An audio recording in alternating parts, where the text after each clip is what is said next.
Okay, so we're diving deep into the red pill in marriage today. Sounds intense. It is. It really is. And, we're focusing on this book. You've been reading the red pill dating approach. You had a ton of notes and highlights about covert contract. Yeah, that was a big one for me. Right, those unspoken expectations. That can really mess things up if you're not careful. Absolutely. It's like you think you're on the same page, but then bam, you're not. Exactly. So let's start there with Yeah. the book's take on what it calls the crisis of masculinity. What's the deal with that? Well, the book argues that traditional masculine virtues have been kind of tossed aside, Okay. It talks about how cultural Marxism has played a role, like how men are portrayed in the media all weak and incompetent. Yeah, you see that everywhere, the man-child trope. Right, exactly. And it makes men unsure of their place, Okay. Especially in a marriage where the roles are all kind of blurry these days. I get that. Yeah. But isn't it a good thing that those roles are becoming more flexible? I mean, come on. Sure, the book acknowledges that. It's not about going back to the 1950s or something. But it does say that men still need a clear purpose within a marriage, even if it looks different than it did for our dad. Makes sense. So how does the book suggest men navigate all this? I see you highlighted a lot about self-reliance and discipline. Yeah, that's huge. The book says those are like the cornerstones of true masculinity. Feeling empowered. Okay, but how do you actually put that into practice? It gives some cool examples, like Warren Buffett and his approach to investing. Warren Buffett. What does he have to do with marriage? It's about the mindset. Yeah. Buffett's all about patience and discipline, waiting for the perfect opportunity, not just jumping into risky stuff. So you're saying guys should apply that to their relationship? Exactly. Think about it. Managing your money responsibly, setting boundaries at work so you can be present with your wife, choosing your words carefully during an argument. It's all connected. I'm starting to see it. That kind of discipline could bring a lot of stability. Exact stability for you and for the marriage. Okay, so we've got discipline. Now let's talk communication. Yeah. That's got to be key for figuring out those covert contracts, right? What does the book say about that? Well, it's big on assertiveness, but not aggressive. There's a difference. Huge difference. Right. And it talks about nonverbal cues, which is fascinating because so much of communication is unspoken. True. And what about all the digital stuff these days? That's a whole other minefield. You got it. The book really dives into navigating dating apps and social media. Even within a marriage, those things can cause problems. Oh, yeah, sure. So the book says couples need to be upfront about their boundaries and expectations around all that digital stuff. Yeah, if you don't talk about it, it's bound to create tension. Exactly. It's not just about setting rules, though. It's about the why behind those rules. Having those deeper conversations about trust and security in the relationship. Okay, I like that. Yeah. So you've got discipline, you've got communication. But life isn't always smooth sailing, right? Mm-hmm. What about overcoming adversity? I see you highlighted a lot about that, too. Yeah, the book's big on embracing failure.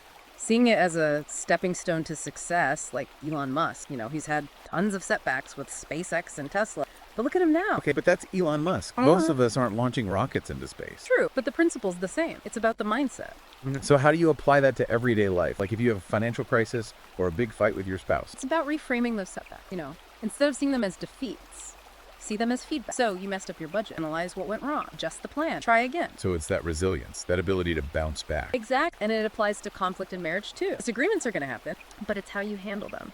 The book encourages couples to use those moments to understand each other better, not get stuck in blame and resentment. So you're saying turn those fights into opportunities to strengthen the relationship. Precisely. Now, this is all pretty intense stuff, right? All this self-improvement and challenge conquering. It is. And it's easy to get caught up in the doing and forget about living. Does the book address that at all? It does. It talks about work-life balance and the importance of self-care. Okay, because that's crucial. You can't pour from an empty cup. Exact. The book gives examples of super successful people who still prioritize the things they enjoy, even with crazy schedules. It's about finding that sweet spot between striving for more and actually enjoying the life you're building. Precisely. It's about creating a life that's both successful and sustainable. And fulfilling. Yes, and fulfilling. Which brings us to another big theme, physical fitness. Why does the book put so much emphasis on that? I mean, we all know exercise is good for you. It goes deeper than that. It's about the link between physical and mental strength. The book talks about how exercise helps manage stress, improves your overall well-being. Okay, sure. Yeah. But isn't that pretty common knowledge? Maybe. But the book gets into the science of it, how exercise reduces stress hormones and releases endorphins. Right, those feel-good chemicals. Exactly. It can seriously impact your mood and even your brain power. So it's not just about looking good, it's about feeling good too. And when you feel good physically and mentally, you're better equipped to handle everything life throws at you. Including those relationship challenges. Exactly. It's all connected. I see that now. It's like this positive feedback loop. Taking care of your body strengthens your mind. Right. Which then strengthens your relationship. That's the idea. Okay, so we've covered a lot. Self-reliance, discipline, communication, resilience, work-life balance, physical fitness. It's a lot to take in. It is, but it's all building towards something. Okay. A strong sense of purpose. The book says men need to identify their passions and align their goals with something bigger than themselves. That sounds pretty abstract. Yeah. How do you actually do that within a marriage? Think about it. What kind of husband do you want to be? What kind of father? What kind of legacy do you want to leave behind? So it's about finding meaning and purpose within your family and relationships. Exactly. And the book says when men have that sense of purpose, they're more confident, more motivated, more engaged in their relationship. I can see that. If you're lost in your own life, it's hard to be a good partner. Right. And the book gives practical advice on how to cultivate that purpose, like identifying your core values, setting goals that align with those values, finding ways to make a positive contribution to the world. Through your work, your relationships, your community. Exactly. It's about creating a life that truly matters. So we've covered a lot of the foundational stuff from the red pill dating approach. And I'm starting to see how these ideas can help create a stronger, more fulfilling marriage. Absolutely. But there's more to unpack. Yeah, we've only just scratched the surface. There's a lot more to explore when it comes to applying these concepts to specific challenges within a marriage, especially those covert contracts. Definitely. We'll dive into that next time. Sounds good. I'm looking forward to it. Me too. So let's dig into those covert contracts, those unspoken expectations. Now, that's where things get really tricky because we often don't even realize we have them. Yeah, I know. it's like they're running in the background of our minds. Exactly. And the book says those expectations often come from societal norms and gender roles, stuff that's been passed down for generations. Exactly. Like that old idea that the wife takes care of the house and kids while the husband focuses on work. That classic division of labor. Yeah.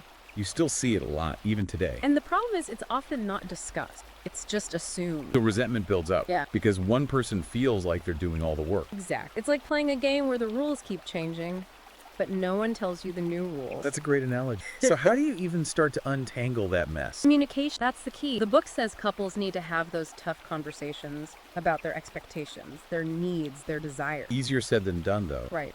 How do you bring that stuff up without starting a fight? It's about empathy and understanding, not blame. So instead of you never do the dishes, it's more like, I'm feeling overwhelmed with all the housework. Exactly. It's I statements, expressing your feelings and needs. Instead of attacking your partner. Right. It's about working together to find a solution. A win-win situation. Exactly. And these conversations need to happen regularly, not just once. Because life changes. Right. Your needs and expectations change too. So you got to keep talking, keep adjusting, keep renegotiating those covert contracts as you go. Now, the book also talks about the history of marriage, how it's evolved over time. Right. This is where it gets really interesting, especially for your audience. Yeah, I mean, understanding the past helps us make sense of the present.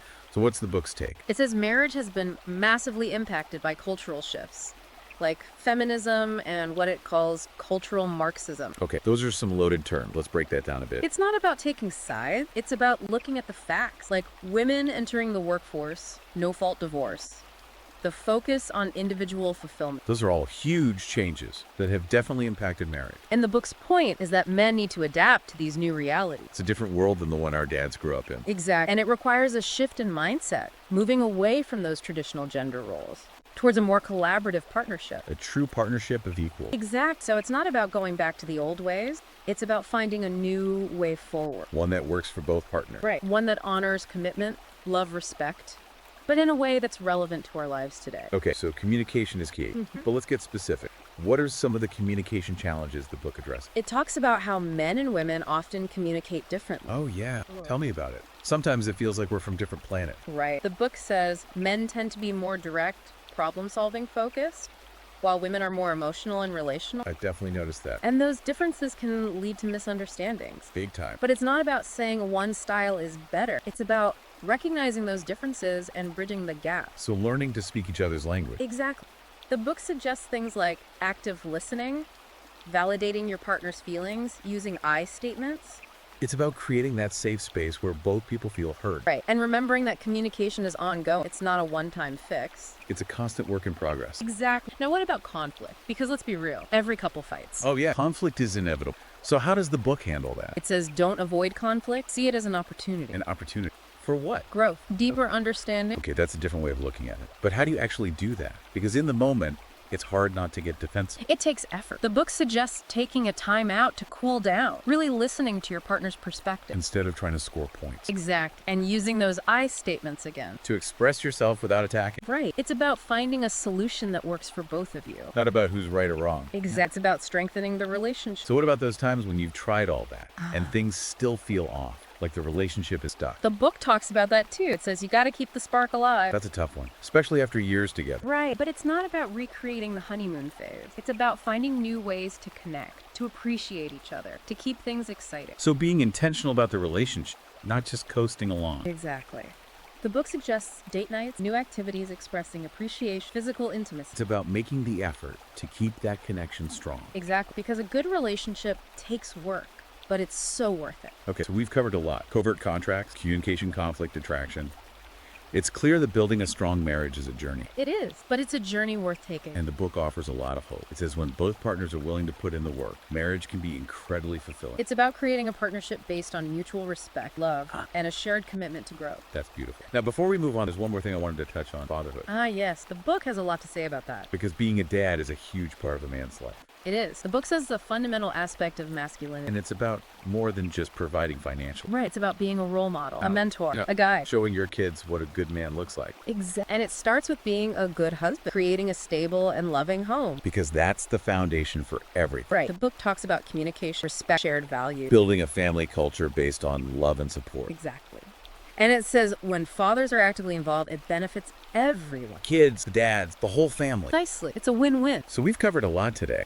And I feel like we're just scratching the surface of this book. Me too. There's so much more to explore. But for now, I think we've laid a good foundation. Definitely. We've covered some of the key principles and how they apply to building a strong and fulfilling marriage. And for anyone who wants to dive deeper, you can find the Red Pill Dating Approach on Amazon Kindle and Google Play Books. It's a must-read for any man who's serious about his relationship. Absolutely. And on that note, I think it's time to wrap up this part of our deep dive. Sounds good. Okay, so we talked about all this deep stuff. But something I think a lot of guys struggle with is confidence, Especially when it comes to dating and relationship. Does the book talk about that? Oh, yeah, for sure. It's got a whole section on building confidence. But how? Like, what's the approach? Is it all those cheesy affirmations? Nope, not even close. It's way more practical. It starts with understanding your own value. Like, what do you bring to the table? Okay, I see that. But how do you actually figure that out?